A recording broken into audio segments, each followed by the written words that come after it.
It is Sunday, March 13th. What's that you say?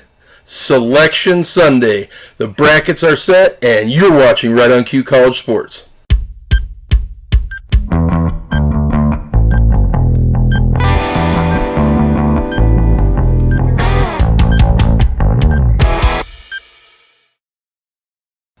Welcome in. Thanks for checking us out again. You're watching Right on Cue College Sports. I'm your host, Tyson Quiller. Don't forget to like, subscribe. Feel free to share this content with anybody who is interested. This specific episode, we are going to be going through actual trends, historical trends, giving you pointers, tips, statistics, metrics to look for when filling out your NCAA tournament bracket. That should give you the best opportunity to have the most success when you're filling this bracket out in your different pools and your different groups. Again, please keep in mind, I very much welcome your feedback. We have the email rightonqcs@gmail.com. I have a sneaking suspicion if my bracket doesn't turn out all that well, I'm probably going to get bombarded with emails making fun of me for that. So I welcome that. Hopefully my bracket does turn out well, though. We're using a lot of reinforcements, a lot of metrics, a lot of hard data to try and fill out this bracket. And we will today be filling out a bracket to its entirety all the way to the championship game. Now let me just start here. Some news of the day.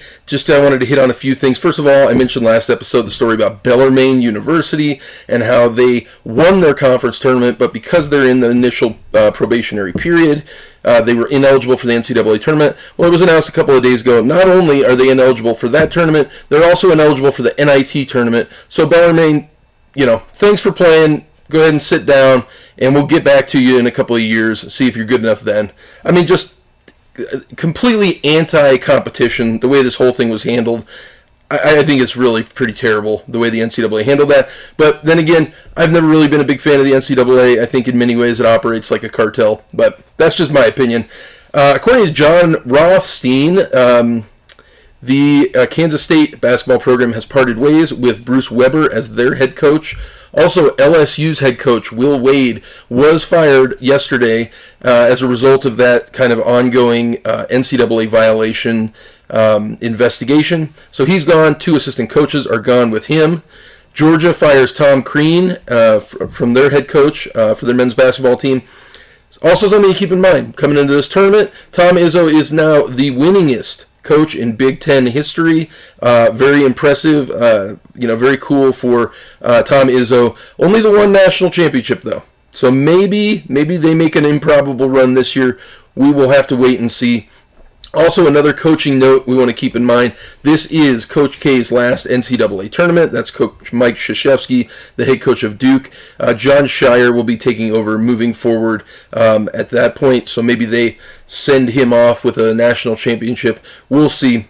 So let me get this out of the way right out of the gate first. I mean, Colorado played very hard in Vegas. I was really impressed. There's no question, in my opinion, that this is a tournament team.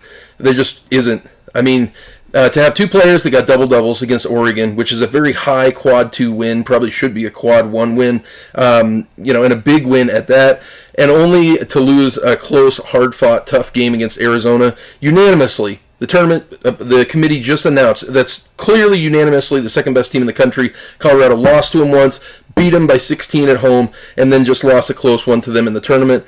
I don't understand how they don't think we were one of the top 38 teams deserving to go to this tournament, but that's out of my hands. Let me just give you a couple of numbers to take a look at here to make up your mind whether you think I'm just being petty because it's my team or if there's a little substance there. So first of all, Colorado finished 21-11. They have 1 win on the season over a team that's currently ranked. That was number 2 in the country, Arizona, and their worst loss is number 135, Southern Illinois, all the way back in November. Here's a couple teams I think we can just go ahead and remove out of the tournament. Let me start with the Michigan Wolverines. 17-14 on the year. 14 losses. Sorry, okay? We give you 14 chances. How about lose 13? Is that too much to ask? But it's Michigan. They got 2 wins over ranked opponents. Those teams are number 10 and 23 in the polls. Keep in mind Colorado beat number 2. Also, Michigan lost the first game of the conference tournament. Went out with a complete fizzle. Went out with a complete whimper at the end of the season, and they lost to the number 110th ranked team. When you get down to that point, there's really not a whole lot of difference between number 135 and number 110, to be honest with you. How about Rutgers? 18-13 on the year.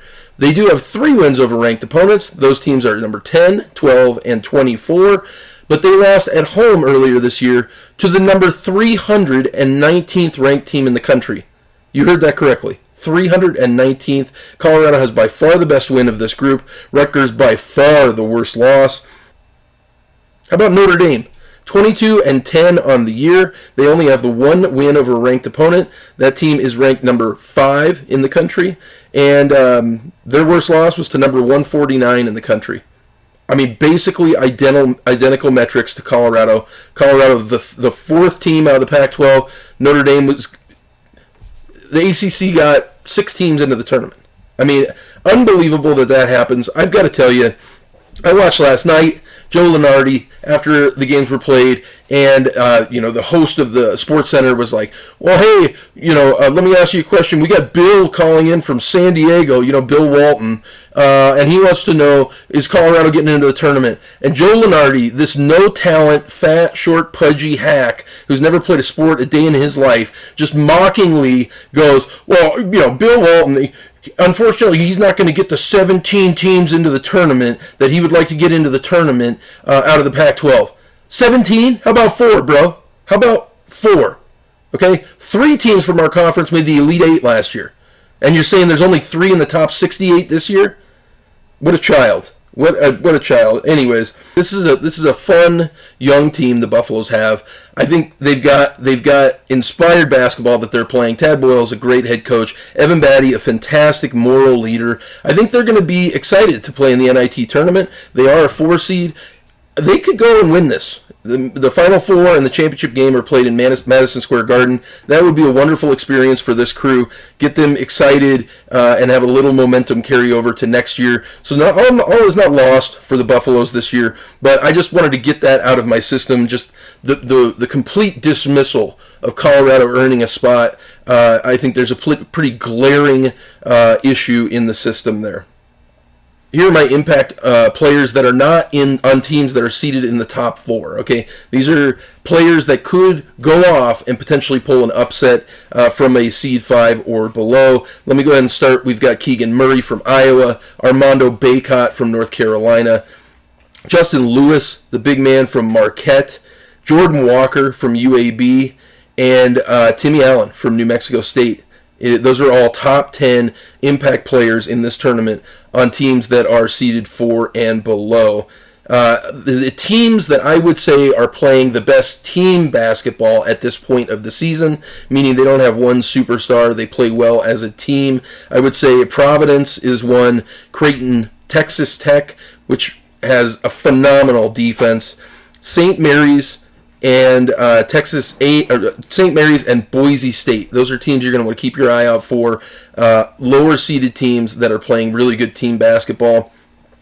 Now what we're going to do here is we're going to go ahead and run through the March Madness bracket with, like I mentioned, pointers, tips, statistical trends, historical metrics. We're going to complete the official Right on Cue College Sports bracket this episode. So let's go ahead and let's just start right here. This is the teams that have won championships in the past, how many they have won. You could see UCLA, 13 appearances, 11 wins. Obviously, 8 of those, I believe 8 was John Wooden back when Bill Walton played out there, in the 60s, I believe. Kentucky, North Carolina, Duke, all of your blue bloods are present here. And then some of the newer entrants, Villanova, got a recent championship and jumped up into this club. Now let's go ahead and take a look. Here are our current championship odds from Vegas. Obviously the heavy favorite, the number 1 overall seed, Gonzaga, plus 350. Some teams that may have some value here, I would say maybe Texas Tech plus 2,500 and Tennessee plus 3,500. Those would be probably the 2 teams I would say that you have some value if you want to bet some money on this tournament. Now let's take a look at the bracket this year. I think all told they did a pretty good job. It really basically what it boils down to is the Big Ten. There's just a ridiculous bias towards the Big Ten. They had 3 teams, Indiana, Michigan, and Rutgers, who were all in the last 8 teams into the tournament. 3 of them were Big Ten teams. All of them had 12 or more losses. I mean, it doesn't make any sense. Really, that's what it comes down to. Those were the seeds that were stolen. Were these Big Ten teams that did basically nothing to earn their way into the tournament. Both Rutgers and Michigan bowed out their first game of the Big Ten tournament. The only one you could say maybe tried to fight their way in would be Indiana, but I don't think they had the resume to get in either. So with that being said, here are our top 4 seeds in each region. Out of the West, we have Gonzaga, Duke, Texas Tech, and Arkansas. Out of the South, Arizona, Villanova, Tennessee, and Illinois. Out of the Midwest, Kansas, Auburn, Wisconsin, and Providence. And then out of the East, we have Baylor, Kentucky, Purdue, and UCLA. That East bracket, I think, is probably the toughest. Baylor, I think, is the weakest 1 seed. And so then it makes sense because I think Kentucky, Purdue, and UCLA are all very strong teams. But we'll go ahead. Here we go with the play-in games. These are going to be played on Tuesday and Wednesday.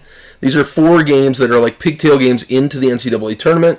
2 of them are matchups of 11 seeds. 2 of them are matchups of 16 seeds. I'm going to go ahead and disregard the 16 seed matchups. No bracket game that you play is going to ask you, well, pretty much no bracket game that you play is going to ask you to pick those games.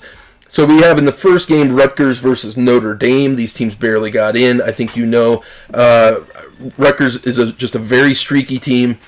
They do start 3 seniors and a junior, so there's a lot of maturity there. But they have been cold as of late. I really think Notre Dame, they have a really under-the-radar freshman in the kid Blake Wesley. Goes for 14.6 points, 4 rebounds, and 2.5 assists a game. And then what we've seen lately is they have some really good shooters around them. This is a team that's 38% from the 3-point line. That's good added bonus points there. I think Notre Dame gets the win and advances to the field of 64.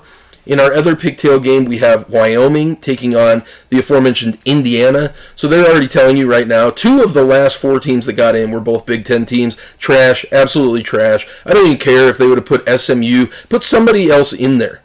It's ridiculous that you would split the baby in half and put all Big Ten teams in there. It just doesn't make any sense. But this is a really tough matchup for Wyoming.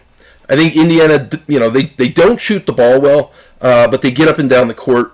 Ultimately, I think Wyoming can get the win here by establishing Graham Ike under the hoop. Ball control, I think, is going to be really key here. Now, there's a reason why they call it March Madness. Every year, something or several things that no one thinks are going to happen happens. So I try and include in my picks in the tournament bracket some historical data, statistical trends, like I said, to inform the choices that I make.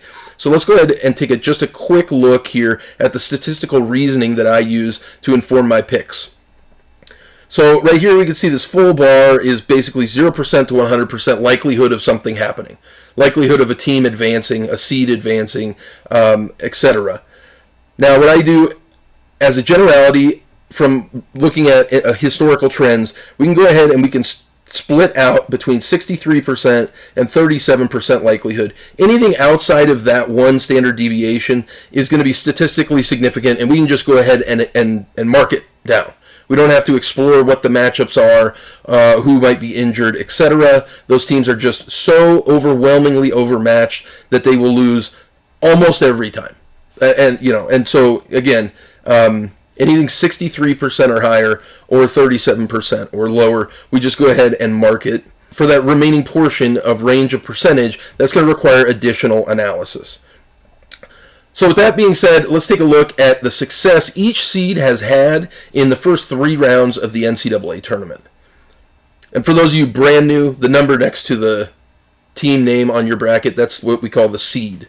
Okay?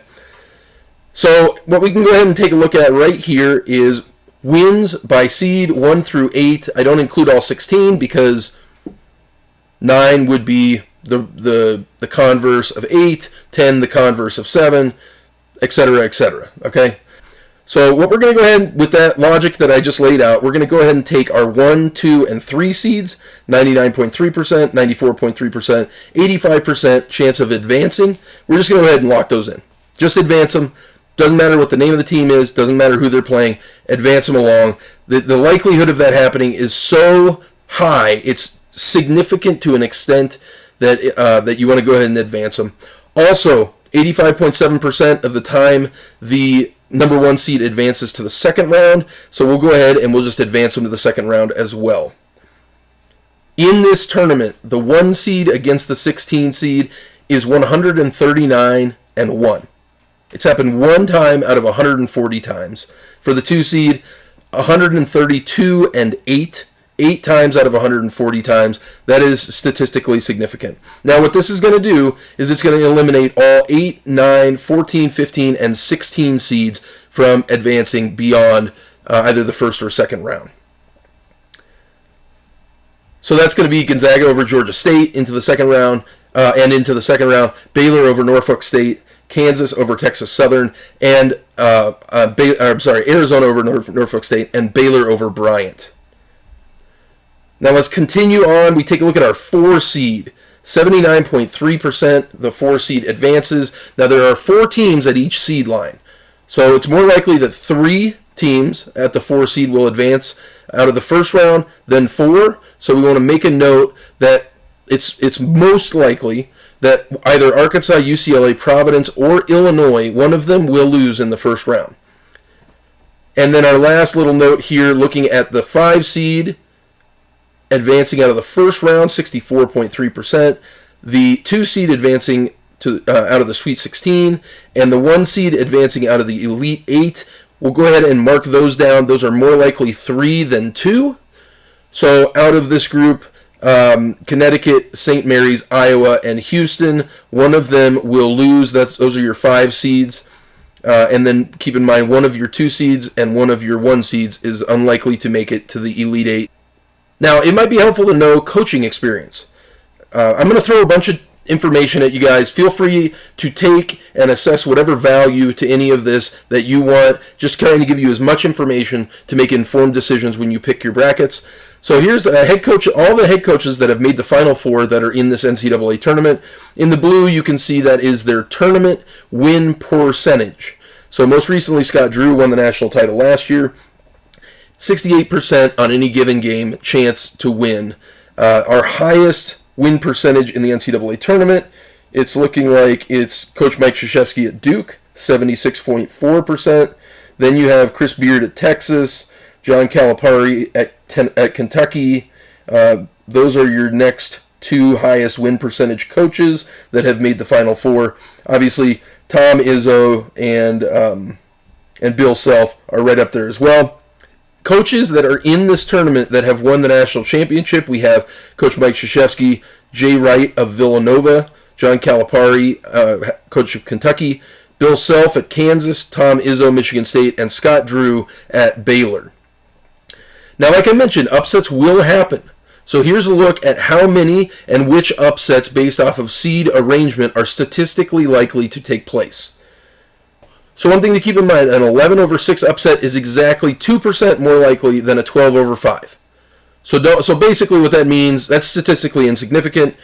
Look at your 12/5, it's basically as likely as your 11/6 upset, okay? Now, the 12/5 upset is 6.5 times more likely than a 13/4, so there's a statistically significant drop-off there, so that is a different animal altogether. The most likely, obviously, is the 10 seed over the 7, but it's interesting to see that the 12 beats the 5 and the 11 beats the 6, almost as likely as the 10 over the 7 in these upset seed by seed in the first round. Now here's a little overall tournament information. Total number of upsets. I would take this, once you've completed your bracket, look back at this, see how you match up. The fewest number of upsets that have ever occurred in a NCAA tournament is 4. The most is 19. If you're outside of those parameters, I would change things. You're way out on the margin. The average total, or the average number of upsets for the entire tournament, 12.4. Obviously, most of your upsets in the first and second round.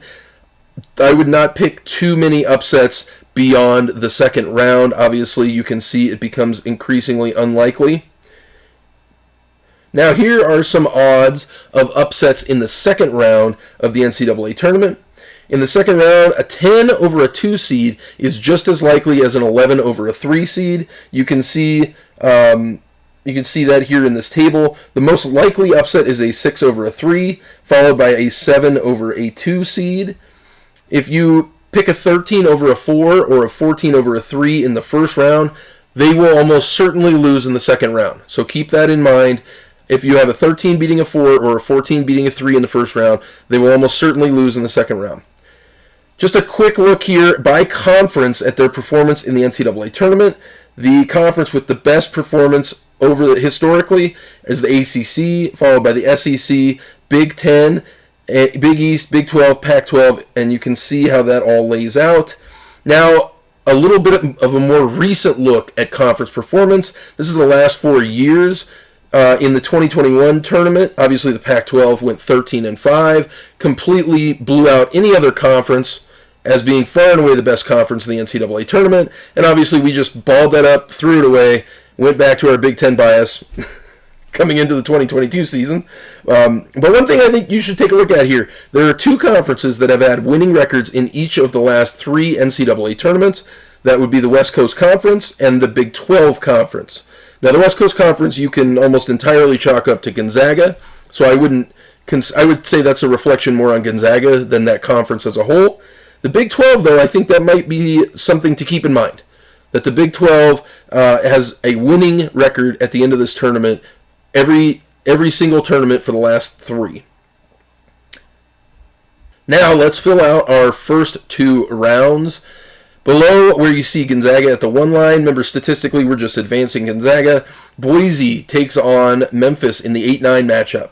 Now Memphis has a wildly talented team who has been getting hot as of lately. They really kind of played their way into the tournament the last half of the season. However, they really went cold against Houston in the American Conference Championship game.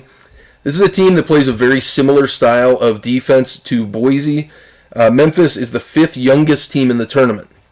The Broncos defense has experience against a similar big player like they're going to face in Jalen Duren, and that's in games against Fresno State, Orlando Robinson, who's going to be a pro, and then also Graham Ike in Wyoming. Their defense has experience playing against a big man like that, so I don't think that'll be a jarring impact.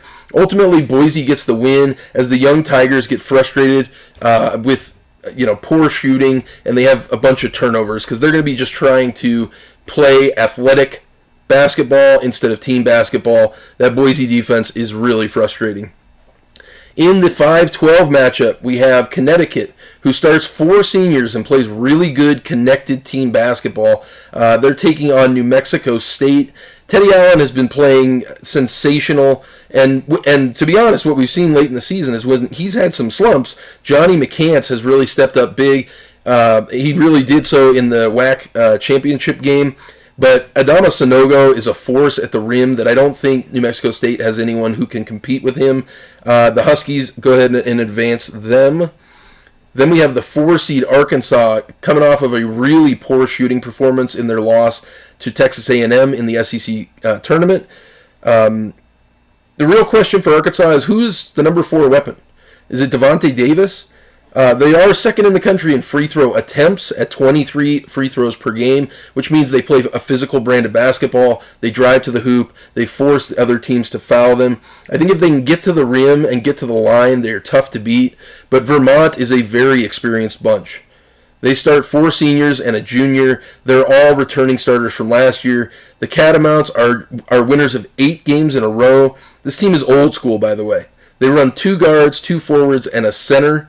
Their senior forward, Ryan Davis, really kind of reminds me of Cameron Krautwig from Loyola Chicago last year. I'm calling the upset here. Get Vermont over Arkansas, and Eric Musselman, his Razorback squad, made it to the Elite 8 last year. I think they get bounced from the tournament in the first round this year. Then in the second round, we've already advanced Gonzaga, like I said. One thing to keep an eye on, Boise is not really a good matchup for Gonzaga. And their head coach at Boise, Leon Rice, is a former longtime assistant for Mark Few. You might remember a couple of weeks ago, St. Mary's knocked off Gonzaga and held them to just 57 points. Boise State's a defense that can do something like that. So it might be tougher than the Zags are prepared for. But again, statistically, we're relying on statistics for those obvious statistically significant advancements. Gonzaga moves to the second round. In the 5-13 matchup, we have Connecticut taking on Vermont. I think UConn's size is just too much for the Catamounts to hang as the Huskies advance to face Gonzaga. We then have the Huskies facing Gonzaga in the Sweet 16.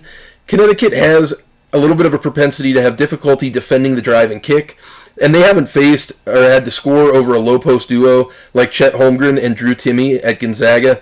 I think Gonzaga wins this one and heads to the Elite Eight for the fourth straight tournament. In the bottom half of the West bracket, the number 6 seed Alabama faces Notre Dame, who we advanced out of the play-in game. This one I think really could go either way, entirely depending on Alabama's three-point shooting. Ultimately, though, I think the three-point shooting is enough, and the freshman duo of Bediako and J.D. Davison, they're really coming on strong late in the season. I think they're better than advertised. Alabama advances.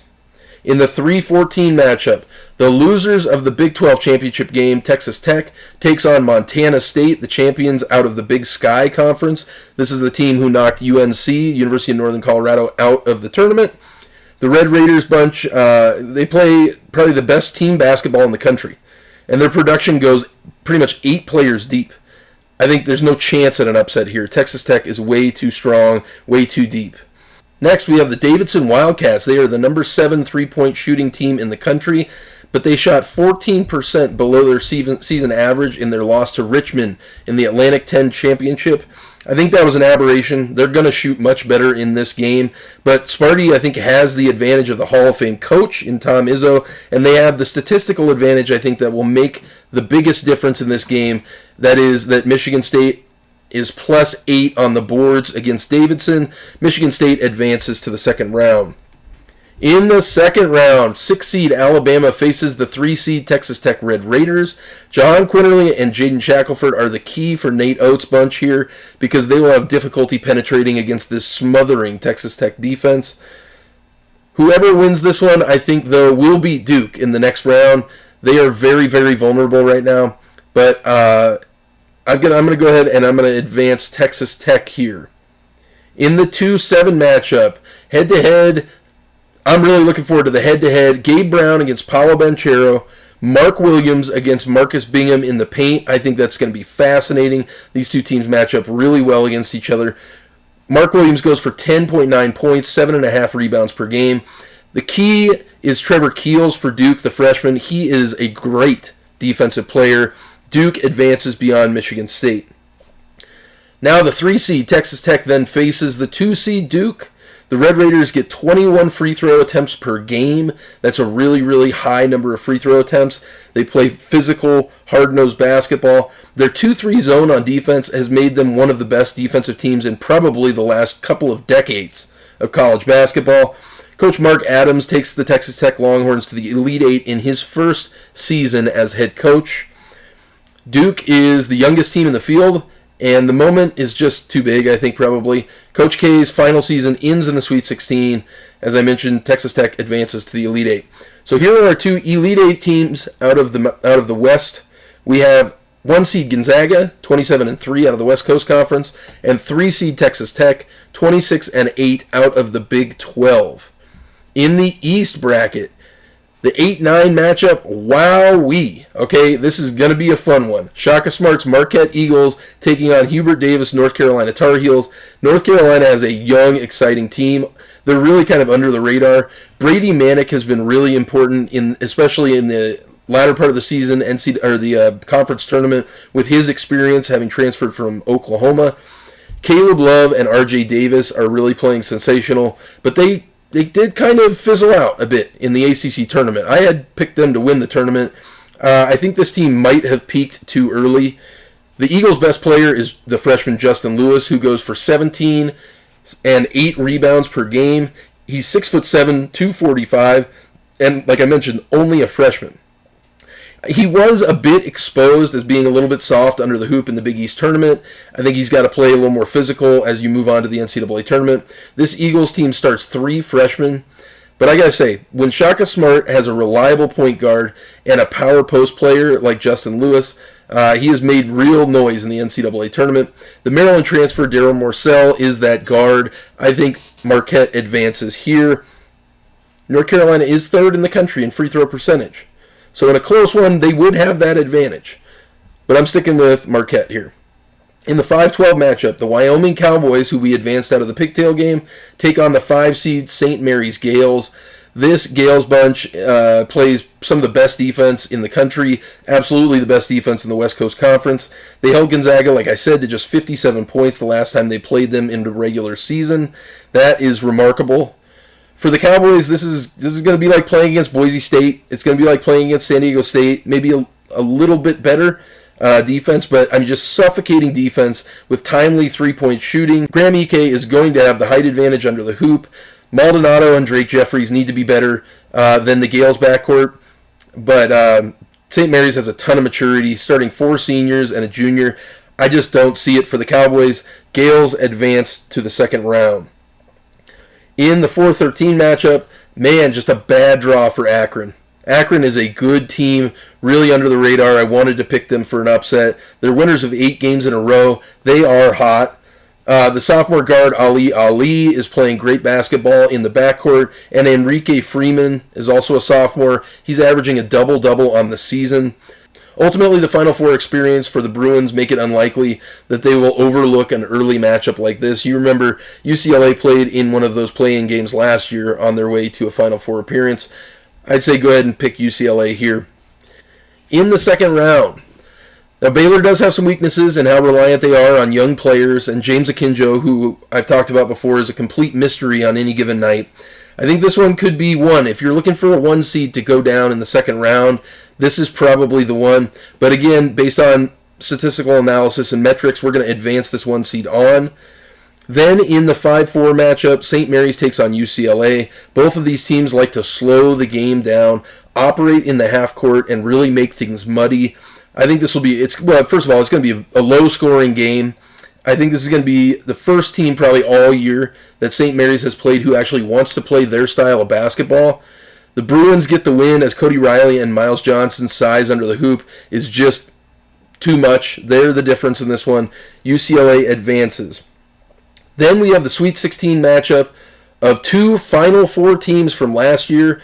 For the Baylor Bears, the guard play has been a considerable drop-off this year. Flagler and Cryer just don't have the reps or the experience under their belt. And James Akinjo, what can I say? He averages 3 turnovers a game. He doesn't have the assists to justify that. He did play much better, though, in the Big 12 tournament, but he's still a wild card on any given game. This squad has tremendous talent. They could gel with the freshman duo of Jeremy Sohan and Kendall Brown to kind of make a run. But I think the Bruins, they brought everyone back from their Final Four squad last year. I think this combo is going to play the exact style of basketball that will trip up the young Bears. Johnny Juzang and Jaime Hawkeyes are matchup nightmares as they can really maneuver with their size in the high post, but also hit threes when needed. Bruins advance beyond Baylor to the Elite Eight. Now at the bottom half of the bracket, this is exactly where you're going to see kind of the popular upset pick. Senior guard Kevin Aluma has been hot fire since entering the postseason play. He went for 19 points and 7 rebounds per game as they marched all the way through the ACC tournament. Spoiled, so now mark the second team that has spoiled Coach K's final season. North Carolina beat them in the last game at Cameron Indoor. Virginia Tech steals away the conference tournament championship, and Virginia Tech gets their first ACC tournament and conference championship in program history. The kid Storm Murphy on the wing has just been shooting the lights out, shooting 53% from 3 in each of their last 4 games. But I think there's a recency bias thing going on here. Regression to the mean is a real thing. This Virginia Tech squad is a lot closer to the one we saw during the season than the one we saw in the tournament. Texas is the oldest team in the tournament field, starting 4 seniors and a redshirt junior. The Longhorns have a top 15 defense in the country, and their head coach who has made the Final Four. I would go ahead and advance the Longhorns here. Now at the 3-14 matchup, we have the Purdue Boilermakers and the Yale Bulldogs out of the Ivy League. And similarly, Yale may be a trendy pick here too. But for me, when I read that 6 out of the last 7 NCAA champions did not win their conference tournament, that makes me think of this team, the Purdue Boilermakers. There's just too much talent, and they lost in the first round of the tournament last year, so that's still fresh in their mind as they come into this game. I would say go ahead and advance Purdue there. At the 7 seed, Murray State, the Racers have now won 20 games in a row. They're a young bunch, led by junior forward KJ Williams, who is just a flat-out glass eater. Tevin Brown directs the traffic from the point and averages less than 1 turnover per game. He is incredibly efficient in the backcourt. And the sophomore guard Justice Hill has been coming on strong as of late. San Francisco, on the other hand, starts 4 seniors. Their guard Khalil Shabazz has put up 23 points on 40% shooting in each of their last 2 games against Gonzaga. This is going to be a close, high-scoring, fun game. I think the difference is going to be the big man inside, KJ Williams. His size advantage, he's going to get offensive rebounds. He's going to give his team additional possessions, and that's going to be the key to advance Murray State to the second round. In the second round, 6 seed Texas takes on Purdue. I mentioned the Longhorns have a top 15 defense in the country, so that's the positive, but their offense is maybe the worst in this entire tournament. It's not that they shoot a terrible percentage, it's that they just take so long to get their offensive sets going. They need to have active hands out of the guards on defense to force turnovers and kind of get out in the open court, fast breaks, because otherwise they're not going to be able to compete with the size Purdue brings inside. Purdue has weapons everywhere here. Outside shooting can break them up, but very few teams have kind of found cracks in this strong squad. They average 21 free throw attempts per game, and they're second in the country in rebound margin. I mean, just all over the metrics, I see Purdue winning here. And for Texas, when the game is on the line, Chris Beard has been giving it to Timmy Allen. I think Timmy Allen and Marcus Carr also have been largely unimpressive. I think Andrew Jones is that guy, so hopefully Chris Beard can make that adjustment, but ultimately Purdue gets the win. On the bottom, this Kentucky bunch is just too big and physical. Shavir Wheeler is third in the country in assist-to-turnover ratio. Wildcats cruise on. Not a ton more to say there. That sets up a huge matchup between really 2 of the best teams in the country this year. This is the season for Purdue. It really is. Travion Williams, Eric Hunter graduate at the end of the year. Jaden Ivey is going pro. Matt Painter and this team are all in for this season. Unfortunately for them, I think Kellen Grady and Davion Mintz are much improved, and Kentucky has an NCAA Player of the Year in Oscar Tshiebwe. Kentucky advances in a close battle. All right, let's take a look at our Elite 8 teams here out of the East region. The 4 seed UCLA, 28-7 on the year. They're out of the Pac-12. And the 2 seed Kentucky, 29-7 out of the SEC. Now to the top right of the bracket, we have the South region. Arizona advances easily. And then the 8-9 matchup, we have Seton Hall and TCU. Mike Miles is the straw that stirs the drink for the Horned Frog squad. The sophomore guard goes for 15 points, 4 rebounds, and 4 big assists per game. Outside of him, this is really a very limited offense.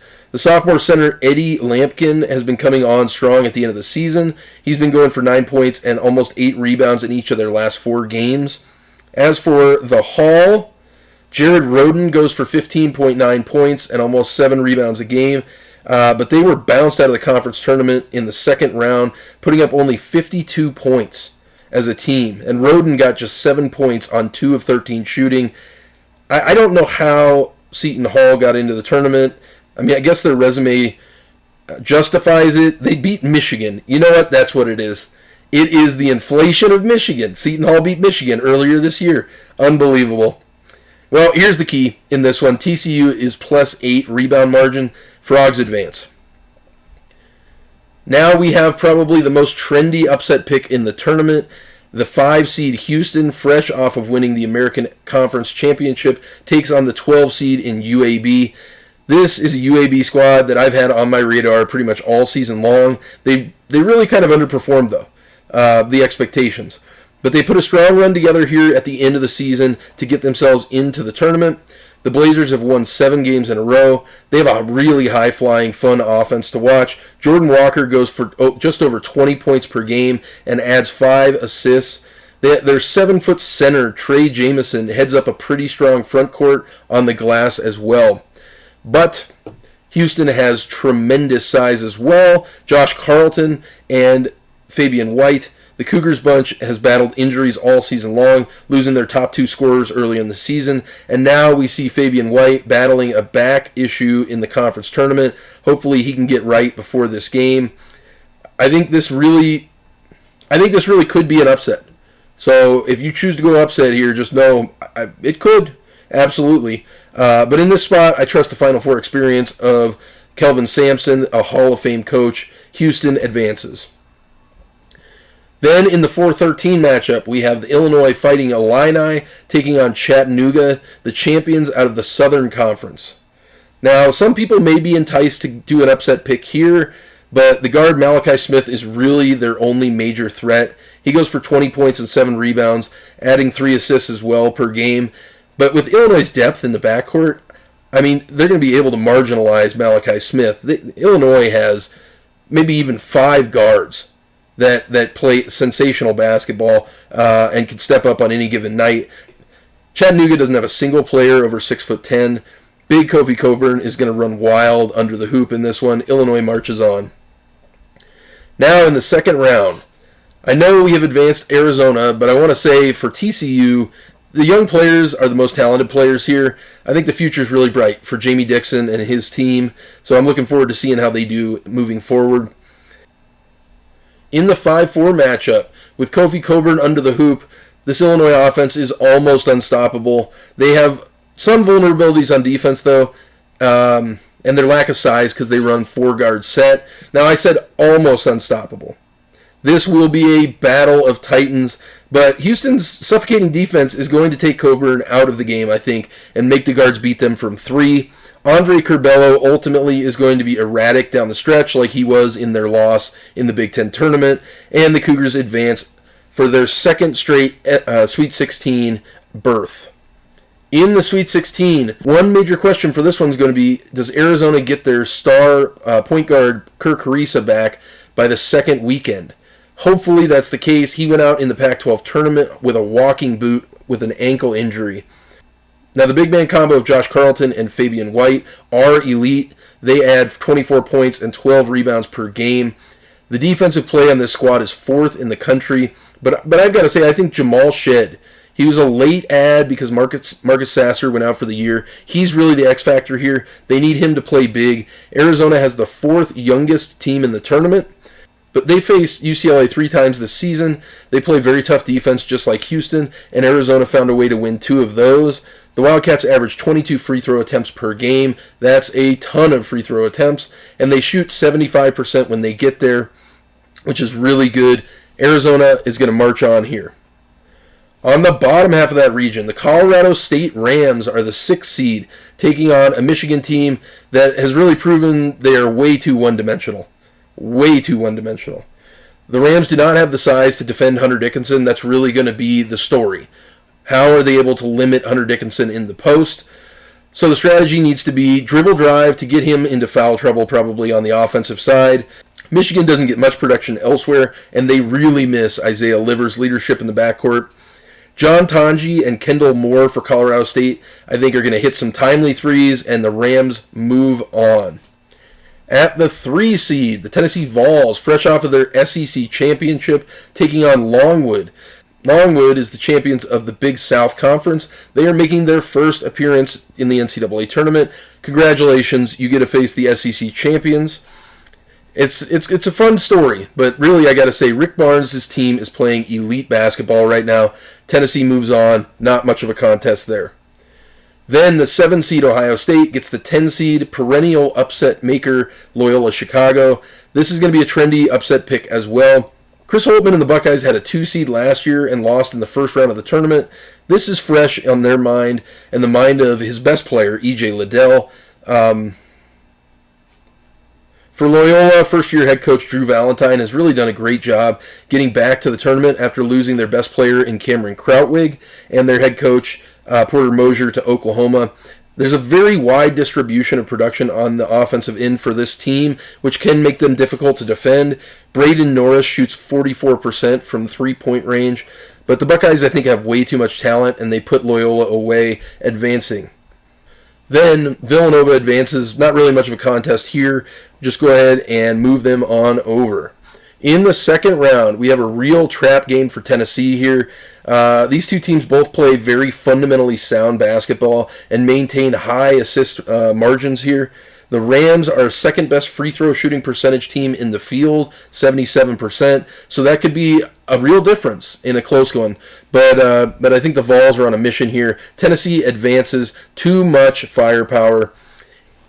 Then we have Ohio State taking on the 2 seed in Villanova. Is the freshman Malachi Branham going to be able to get 15 points per game to support E.J. Liddell? That really is kind of the question.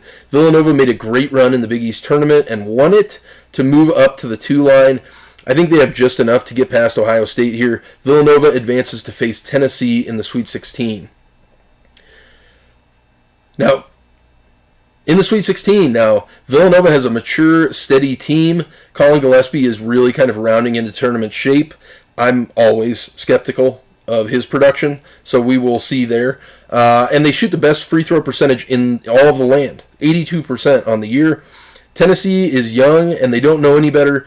They've won 9 games in a row now. That's a remarkable streak in the SEC. The freshmen Zakai Ziegler and Kennedy Chandler are just playing outstanding basketball. I think the Vols move on to the Elite Eight here, and I gotta say, what a job Rick Barnes has done with this squad.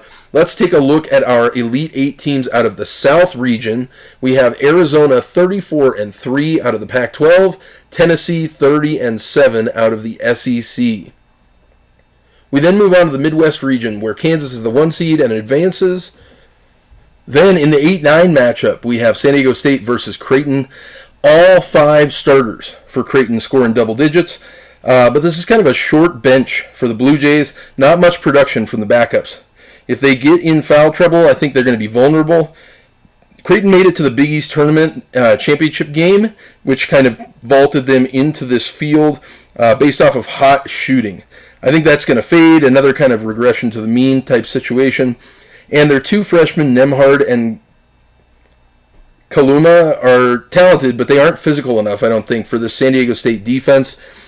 San Diego State has the second best scoring defense in the country, only allowing 57.7 points per game. And then you've got Matt Bradley putting up 17 points per game on offense. Podium is really kind of orchestrating well with 3.4 assists per game. And Nathan Mensah is dangerous on the offensive glass. Aztecs march on here. In the 5-12 matchup, we have the Big Ten champion Iowa Hawkeyes taking on the 12 seed Richmond Spiders. This has been an incredible coaching job by Fran McCaffrey. This team is way ahead of schedule. They start 4 sophomores, so this bunch will be elite next season. Star sophomore Keegan Murray leads the Big Ten in scoring, 23.7 points per game. Oh yeah, he also has 8.5 rebounds per game as well. If he comes back, Iowa is going to be real dangerous next year, but he might go pro. What we saw in the Big Ten tournament is that they really have several very dangerous three-point shooters as well. I think this team's going to be tough to beat. Meanwhile, Richmond made a miracle run to claim their automatic bid out of the Atlantic 10 at 23-12. They were not going to get in without winning their conference tournament. Every year there is a 5-12 upset, and I think this is the one. It's just situational. It's not that I don't think Iowa's a good team. It's just situational. Richmond has experience playing against Big Ten teams. They're coming off of beating 3 tournament-caliber teams in a row, VCU, Dayton, and Davidson. The senior guard, Jacob Gilliard, has 69 points in their last 3 games. Okay? It's 69 points in their last 3 games on 50% shooting. He's maybe the hottest player coming into this tournament, and he's not even their only weapon. Grant Golden, their 6'10 center, is 255 pounds and a force under the hoop. Iowa is limited in size under the hoop. I think this is just a bad draw for Iowa, but the Spiders move on to the second round. In our next game, this is a Providence team that won their first ever Big East regular season championship this year. They're a tremendously talented bunch, but will they wilt under the pressure of the bright lights? Their head coach, Ed Cooley, needs to really work hard to get this Friar squad to not overlook South Dakota State.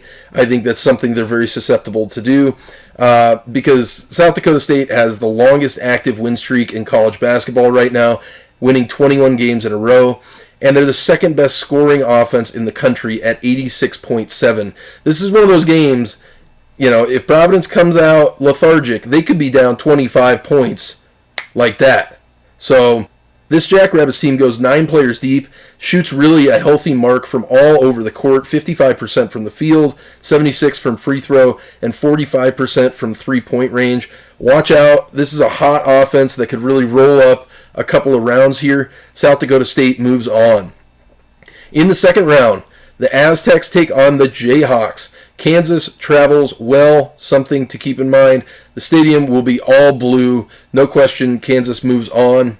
Then we have the 12-13 matchup. Yes, you heard that correctly. The 12-13 matchup. Richmond, the Atlantic 10 champions, taking on South Dakota State, the Summit League champions. This is what makes March Madness so great. Now, Richmond will just have faced one of the top offenses in the country, but matching guns with the Jackrabbits is a whole different animal. Baylor Shireman is the man in this one. He goes for 20 points, 7 rebounds. Douglas Williams averages 16.5 points as well. It's just too much offense, wave after wave. The Jackrabbits advance into the Sweet 16. Then, in the Sweet 16, this one will be interesting. If South Dakota State was facing Baylor, I think I'd probably give South Dakota State the nod here. But Kansas is just as explosive on offense, and they're better rebounding. Look for David McCormack to gobble up defensive boards, not allowing second chance opportunities. Kansas flies into the Elite Eight. In the bottom half of this bracket, LSU, who really has been a tough team all year, faces the 11 seed Iowa State, who lost 11 conference games this season. Iowa State's another team. It's kind of baffling they made the tournament. Plainly stated, LSU's front court is awesome. Darius Days and Tari Eason combined for 31 points and 15 rebounds per game. But is Xavier Pinson ready for this moment? He is their senior guard. I think he really needs to be a leader here, with a freshman and a sophomore as his backcourt counterparts. Oh, also, something to keep in mind, in case you didn't know, LSU fired their head coach, Will Wade, and 2 assistants this week in connection with the NCAA violations. So they're going to have an interim coach for this game.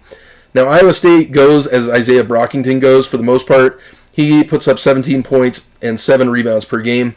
If Gabe Coucher and Caleb Grill can hit some threes, that'll really open up the paint for the dribble drive.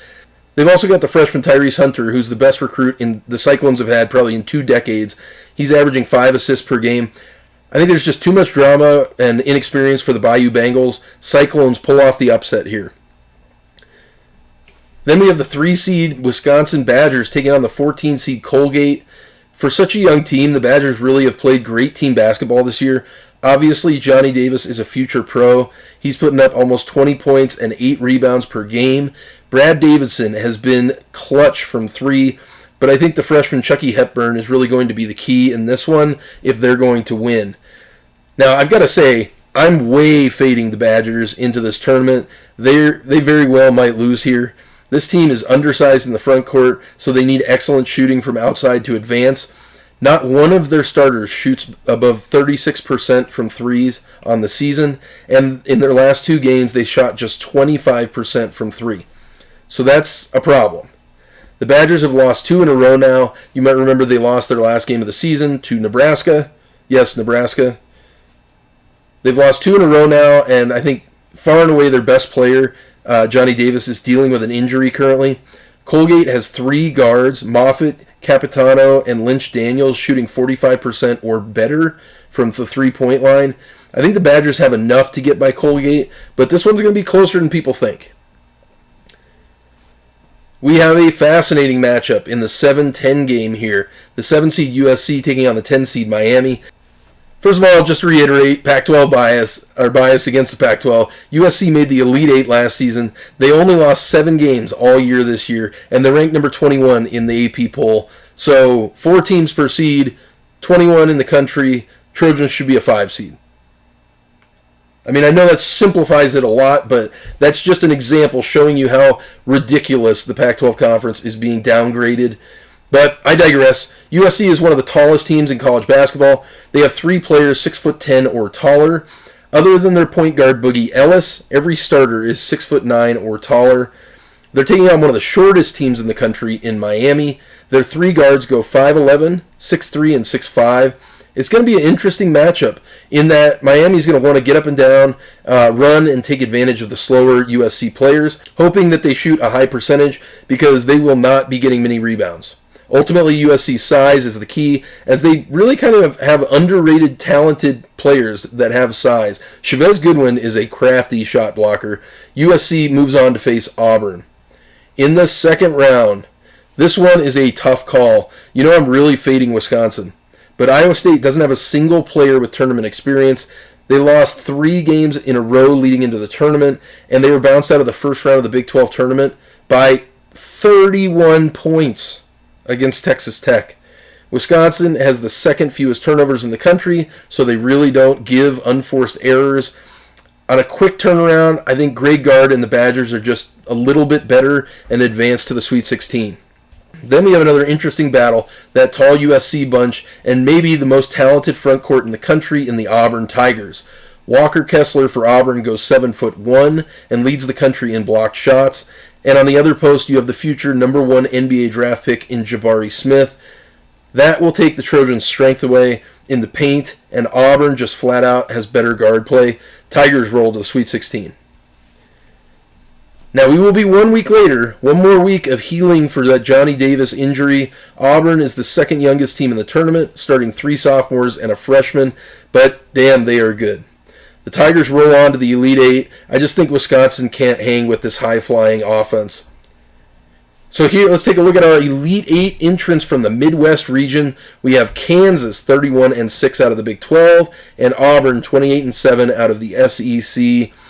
Here's a quick look at our Elite Eight. Gonzaga makes it. We have 3 teams out of the SEC, 2 out of the Big 12, and 2 out of the Pac-12. Now let's take a look at some historical metrics here. The frequency of each seed making the Final Four before we advance to pick our Elite Eight picks.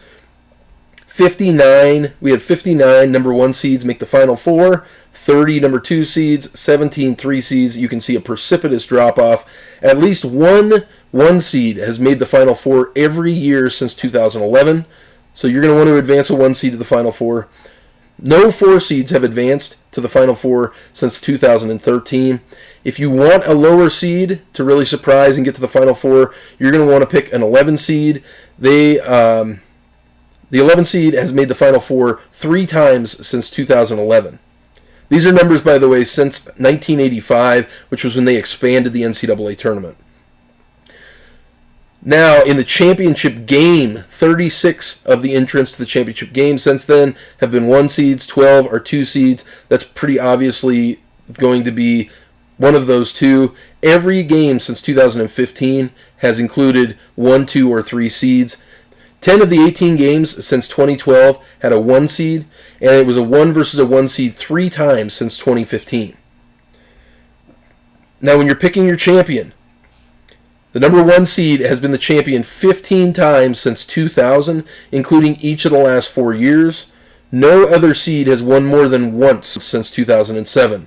So really, you're just kind of picking blindly if you pick outside of a 1 seed. The frequency of seeds. So basically, here's my guidance. Only pick a 1 through 5, 8, or 11 seed to make the Final Four. 95% of the teams that make the Final Four come from this group. Championship game, both teams will be top 5 seeds. 90% of the teams that make the championship game come from this group. And do not pick a team lower than a 3 seed to win it all. 85% of the champions come from that group. Now let's take a look at something called adjusted defensive efficiency. Since the 2012 NCAA tournament, only 1 Final Four team has ranked outside of the top 40 in adjusted defensive efficiency that season, and that was Kansas. They were ranked 47th in 2018. 16 of those 32 national semifinal programs ranked top 10 in the metric, and 9 were in the top 3. So you can see here this is our grouping. This is the top 40 teams in the country in adjusted defensive efficiency. The teams in red are teams that did not make the NCAA tournament, that being VCU, Oklahoma State, North Texas, Dayton, Oklahoma, Fresno State, Arizona State, UC Irvine, South Carolina, and Washington State. So that's going to narrow the pack of teams to pick for your Final Four. Also, 27 different teams have made the Final Four since 2011. 3 teams have gone to back-to-back Final Fours in the last 10 years. I would say only pick one of these teams to make the Final Four. Our Final Four from last year was Baylor, Houston, UCLA, and Gonzaga. The team I'm going to pick out of that group is Gonzaga. This is just informative, not dictative. But like I mentioned earlier, 6 of the last 7 national champions and 8 of the last 12 did not win their conference tournament. Very interesting. Now let's go ahead and set our Final Four. Gonzaga has played tough team defense like Texas Tech before and had trouble, but the Red Raiders don't have a three-point shooting to hang. Gonzaga advances. Then UCLA plays tremendous team basketball just like Texas Tech. They're very sound defense, but they ran up against a similar team in size to the Wildcats 3 times this year in Arizona, and they lost 2 of them. Kentucky advances. The Vols are really playing inspired basketball, and I think will really be competitive in this. But Mark Few's protege and first-year head coach Tommy Lloyd, he's going to have Zona locked in. And again, the size is just too much under the hoop for Tennessee. Arizona heads to the Final Four. And finally, this one is a true toss-up. Both Kansas and Auburn have great coaching staffs and tremendous individual talent. Big Dave McCormack is going to be a change of pace in the paint for the Tigers defense, and Ochai Agbaji is the best shooter on the court. Kansas moves on. Now our Final Four is set, and we know that we have had only 3 West Coast champions in the last 45 years. The number 1 overall seed has only won it all 3 times since 2004. That would be Gonzaga this year. I think John Calipari puts an end to the Zags run as Chet Holmgren, his slight frame is completely manhandled under the hoop. Obviously, that's going to be a factor eventually. Our other championship game participant will come from Kansas and Arizona. No first-year head coach has appeared in a championship game since 1989, when interim head coach Steve Fisher and the Michigan Wolverines won it all. I think Kansas is too disciplined, and for the first time, Arizona runs into a team that has as much talent as they have. The Jayhawks get good shooting from deep, and Arizona big man Christian Coloco gets into foul trouble. Kansas advances. Now this sets up our championship game with the 2 truest blue bloods of all time. Kentucky has won 12 championships. Kansas has won 9. Both head coaches have won 1 championship each. We have seen this game before, though. When these 2 teams last played, Kentucky rolled into Fog Allen, which is the home court for Kansas in Lawrence, and smacked them with their worst home loss in decades. Kansas, I think, is going to play inspired, but there's a reason that we saw the outcome that we saw. Oscar Tshiebwe just owned David McCormack in the paint. Shavir Wheeler is a top 10 assist-to-turnover ratio guy at point, and that was the first time that we saw the emergence of the improved shooting from Davion Mintz and Keon Brooks. Oh, yes, and they have Ty Washington, the 2nd overall recruit in the country from last year, freshman phenom. I think this is going to be a juggernaut battle, but in the end, Coach Cal gets to cut down the nets for the 2nd time, and Oscar Tshiebwe is the player of the tournament.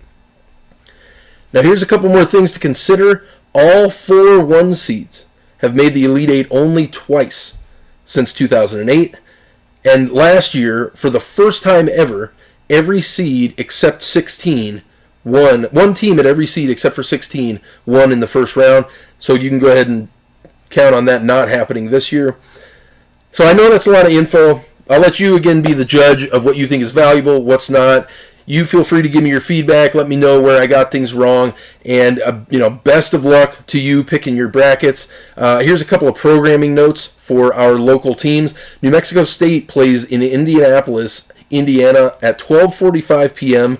against the Connecticut Huskies on Thursday. That game is televised on TNT.